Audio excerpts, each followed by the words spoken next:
Hi everyone, Zach Lavala here from Nutty Novelties. Check out nuttynovelties.com for any nut butter needs that you have. And we're here with Dr. Michael Kay from the Center for Functional Health. Check out the centerforfunctionalhealth.com for any questions that you might have regarding functional health. Or come check out Dr. Michael Kay in his office here. Even better, so it's a pleasure to be here. We're going to be talking about how nuts can contribute to overall health and how there's root causes to your health problems and how we can solve those with nuts and nut butter. Dr. Michael Kay, thanks so much for your time. I appreciate being here. If you could just go over for us real quick, what is functional medicine? So functional medicine is called root cause medicine. So we like to get down to the root cause of what's causing someone's complaints or symptoms. So a lot of times patients go to doctors, I have gut pain, I have head pain, I got brain fog, I'm irritable bowel. And of course it runs a normal course, and the primary care doc will see it and try different medication, and from one medication to another, maybe they'll try some different doctors, and often the patient feels overwhelmed and confused and still experiencing the symptoms, and then they end up here. And what we do here is that we like to look at the root cause, and when I want to know the patient's health journey, and I want to know where it began to where we end up that they're now in the office. And patients are often frustrated. They feel like they're just getting medicine. Now, medicine is not bad. I work with a lot of medical colleagues. We share a lot of the same patients, and they're doing their job. And it gets to a point that sometimes patients are like, can I do something else other than medicine? So in lieu of like going on to Dr. Google, trying to figure stuff out on your own, we really help guide them to optimize their health. So I say the big difference between, other medicine and functional medicine is relatively simple. The primary care docs are there to make sure you don't die. They do a great job. I work side by side with them. I'm here to optimize your health. So everybody has a role to play, and often we take a team approach. So that's what functional medicine is about. It's about root cause medicine. It's looking at nutrition. It's looking at lifestyle, more than just, here's another vitamin, here's another supplement, or here's another medicine, right? So it's taking a step back and looking at the individual as a bio-individual to see what they need to help them optimize their health. Based on what you said, it sounds like that there's a big connection then between diet and nutrition and then functional medicine. Absolutely big connection, right? So everything starts in the gut. And when you talk about the gut, you have to know that 80% of the immune system is created in the gut. Now, obviously, in our current setting of our pandemic of, SARS-CoV-2, the COVID-19, people are not interested in their immune system, right? And people really been talking about their immune system before, but now it's like, it's in the forefront, right? So if you want your immune system to be strong, we gotta take a look at the gut. Sure. So how do nuts fit into a balanced nutrition and diet plan that helps support the gut? Okay, so nuts, and when I look at nuts, are a source of energy, right? So food is medicine, food is energy, and sometimes we need certain types of food, and sometimes we need not certain types of foods or less food, and nuts give us a great deal of energy. They're filled with protein, fiber, and great sources of fat. Now, fat is energy. So we've all listened to over the years, if you eat fat, you're going to get fat, but that's absolutely not true. So when we look at our macros, and macros are like our carbohydrates, our proteins, and our fats give us more energy. So that's up here. Our carbohydrates, we're like, well, wait, isn't that energy? It is, but carbohydrate is like flash paper. So it gives you this poof of energy, where somebody eats something and they're up, and then they crash, right? So where protein is more like kindling. So that's going to give us energy for a longer period of time, but fat burns more efficiently over a period of time. Mm. So are there long-term benefits to using nuts instead of things like white meat or red meat or any kind of meat at all? Great question. So if you look at some of the studies, they were just saying, oh my God, don't eat meat. If you eat meat, meat's going to cause cancer and heart disease. But that's actually not true, right? So when we look at it, we need to say, well, how much meat is being eaten? Where's the meat being purchased? Like, where's it sourced? How is it processed? Are you looking at meat because people are eating a lot of meat? For example, some guys are so proud they go to the local steak. I ate a 32-ounce steak, right? They're proud of that. But you never hear anybody say I ate 32-ounce salmon, right? You never hear them say, I ate 32 ounces of nuts, but they're proud because they ate this big piece of meat, right? So that's overindulgent. Mm-hmm. So that's too much. So I think without nuts in your diet, you're missing a good source of vitamins, minerals, antioxidants, a good source of fiber and a good source of fat. So when you see somebody that comes in with a cholesterol problem, maybe that big meat eater from a steakhouse, right? How often would you say that those cholesterol issues are connected to diet and lifestyle as opposed to something genetic? Now, of course, we have those people where it is genetic, and we take a look at that through blood work to see if there's a genetic link. Obviously, we take a full history, but then we delve even deeper and we look at, is there a genetic component to that? So we run a complete panel of blood markers, more than just your cholesterol and your triglyceride, your good cholesterol and your bad cholesterol, because we go deeper into looking at, is it a genetic or is it lifestyle? So we get to evaluate the patient. Sometimes we speak to the cardiologist. Sometimes we'll have the cardiologist do a coronary artery scan, a calcium, to see if there's calcium in the arteries, look at the heart. And we say, okay, everything's looking good, your cholesterol's up, you know what? It's your lifestyle, right? So you now have to change your lifestyle. So there are those who have, it's genetic, and we have to address that. And you can't go wrong with changing your lifestyle, especially if it is genetic, but sometimes you'll still need a medication. And that's just the way it is, but you still support your lifestyle. And those who have high cholesterol and it's not genetic, well, you know what? We got some big changes. And it can be done, and we've seen that done. So if somebody's eating nuts, do they have a lower chance of having cholesterol problems in their diet or a higher chance? Great question. So I would say lower chance.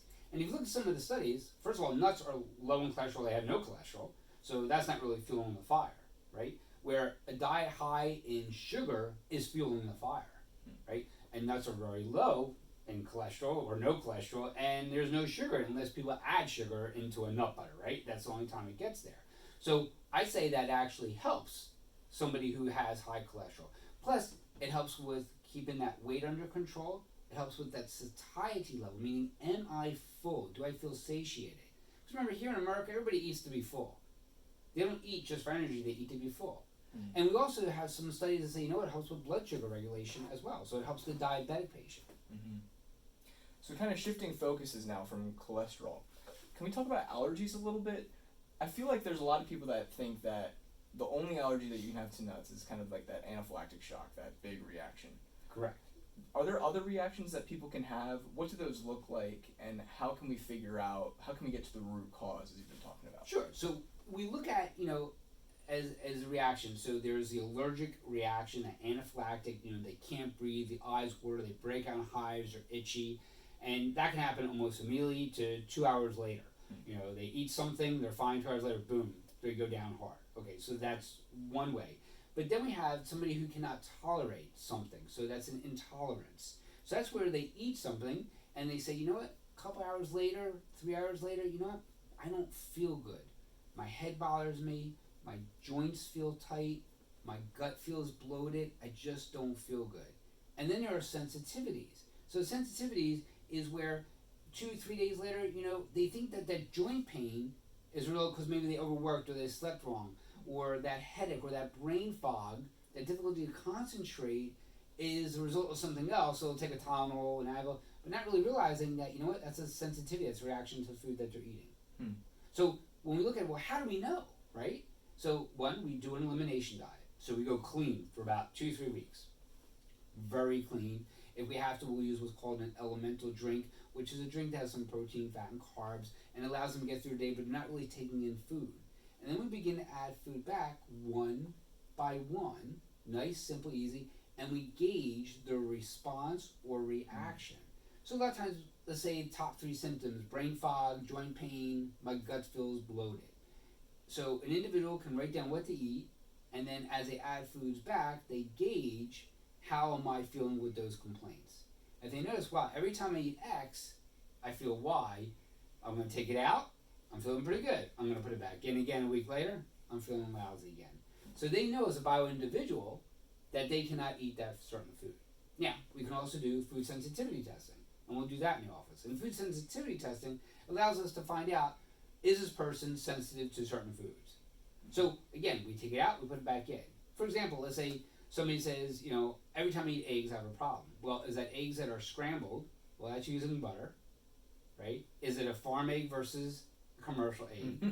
Is it a poached egg? Yeah. Are you eating it in the morning versus night?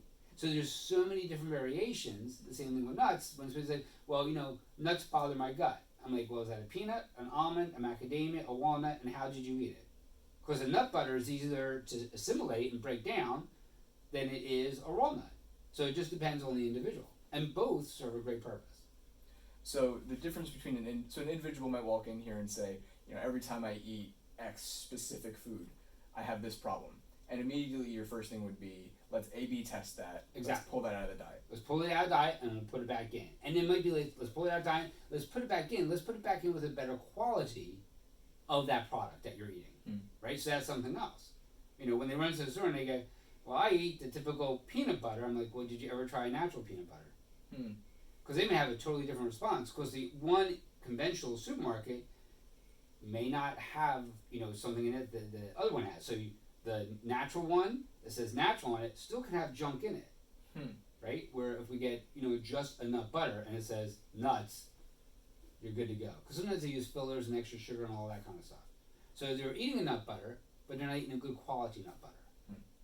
So, for example, Nutty Novelties, all natural nut butters, our almond butter is 100% almonds. We grind it, we put it in a jar. That's it. Correct.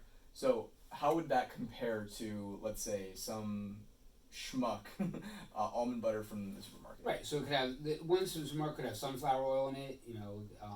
They got soybean oil in it, and you want to stay away from these industrial vegetable oils. So you have to stay away from that, and that's really important to look at. And could have other fillers in it, added sugar, because they got to sell a product, right? So they got to make it taste X, like they market it. Sure. So it's important that you stay as natural and as organic as you possibly can. Yeah.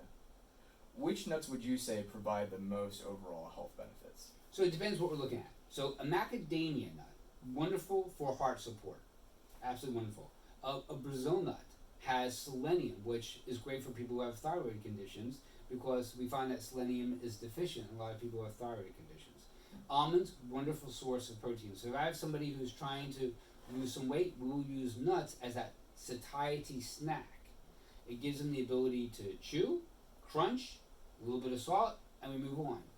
In that setting, though, we don't want to eat a bag. We want to eat a serving, and that's about a quarter cup.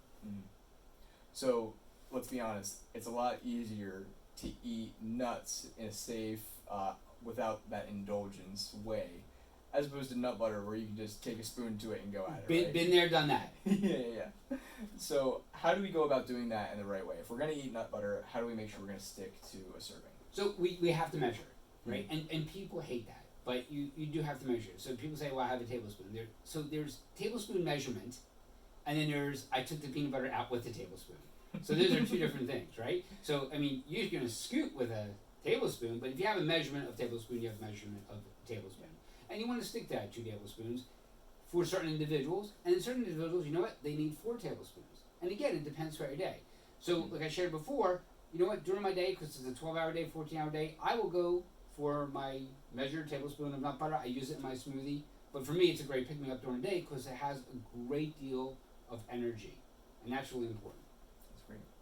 Well, we're almost out of time, Dr. K. I really appreciate your time. Again, check out nuttynovelties.com for any nut butter needs that you have, and check out the Center for Functional Health.com for any functional health needs. Or come by and see Dr. Michael. Come by and see me. All right, thanks. Thank you so much, all.